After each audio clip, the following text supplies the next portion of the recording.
여러분, 저는 캐나다에 이민 온 지 이제 23년이 넘었네요. 온 지 한 달 만에 취업하고 취업 비자도 받고 모든 게 대만족이라 독립 이민 신청도 하고요. 전 남편 만나 결혼하고 아이 낳고 그때까지는 정말 모든 게 좋았어요.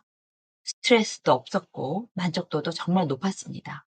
그런데 살면서 점점 느꼈어요. 아, 더 힘들어지는구나. 정확히 뭐 때문인지는 처음에는 몰랐어요. 제가 몸이 아프기 시작했고 캐나다 의료 시스템의 느림과 한계를 경험하면서 정말 답이 안 나온다는 걸 느꼈죠.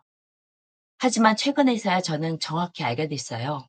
왜 이 나라에서 사는 게 이렇게 힘들어졌는지. 이민을 고민하시는 분들, 이미 캐나다에 계시지만 역이민을 생각 중이신 분들, 해외에 계신 분들까지 이 이야기는 꼭 들으셔야 해요. 지난 10년 동안 저는 다른 사람들은 평생 살면서 겪지 않을 일들을 전부 겪었습니다. 그래서 여러분께 캐나다의 진짜 현실을 알려드리려고 해요. 제가 아는 건 다 알려드릴게요. 거의 unbreakable? 이렇게 누군가 저를 테스트하는 느낌이었어요. 신이 계시다면 "잠깐만요. 내려오셔서 저랑 얘기 좀 하시죠." 이런 말이 절로 나올 정도였어요. 그래서 주변 사람들도 이혼, 의료, 암, 어떤 일이든 저에게 물어봤어요. 저만이 그 모든 경험을 가지고 있었기 때문이죠. 캐나다의 좋은 점도 나쁜 점 모두 알려드릴 겁니다. 지금도 여러 문제들에 대해 법적 대응을 하고 있어요. 누굴 공격하려는 게 아니라 저 자신을 지키기 위한 마지막 숨구멍이라고 생각해요. 앞으로 제가 몇 편을 할지는 정확히 정하지 않았지만 많은 분들이 궁금해하는 주제들을 전부 다 이야기할 거예요.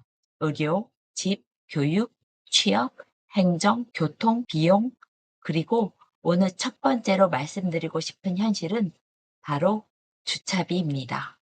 제가 캐나다에서 '아 이제는 진짜 못 살겠다.'라고 느끼게 만든 그 마지막 한 방.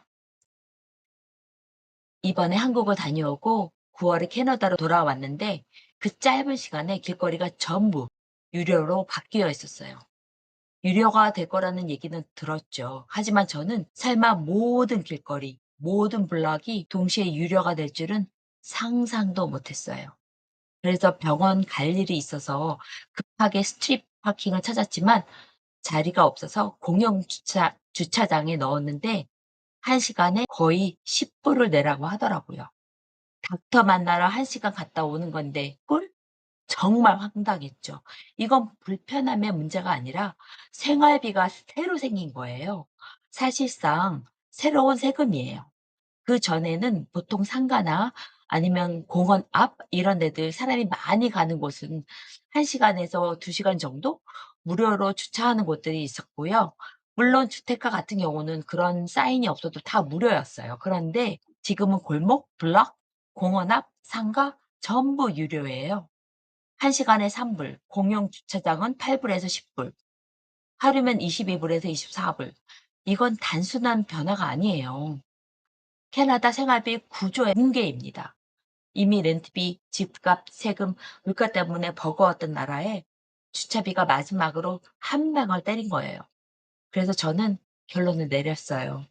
'이 나라는 이제 서민이 살기 불가능해졌구나.' 그런데 제가 더 충격받은 이유는 바로 한국 때문이에요. 한국에서는 주차비를 소비자가 내지 않잖아요. 사업자가 내줘요. 계산할 때 "저 주차했어요." 한마디 하면 끝이에요. 10,000원 이상, 20,000원 이상만 사면 주차비는 무조건 무료. 그게 저한테는 너무 당연했어요. 왜냐하면 한국은 주차장 입구가 좁고 동선이 복잡하고 주차하는 게 귀찮아서 차를 잘 안 끌고 다니는 경우가 많았지 비용 때문이 아니었거든요. 근데 이번에 한국 갔다가 진짜 깜짝 놀란 게 주차비를 낸 기억이 없어요. 제가 아이 둘을 데리고 가기 때문에 교통으로 움직이면 아무래도 비용이 비슷할 것 같아서 3주 동안 1 0만 원에 렌트를 했거든요.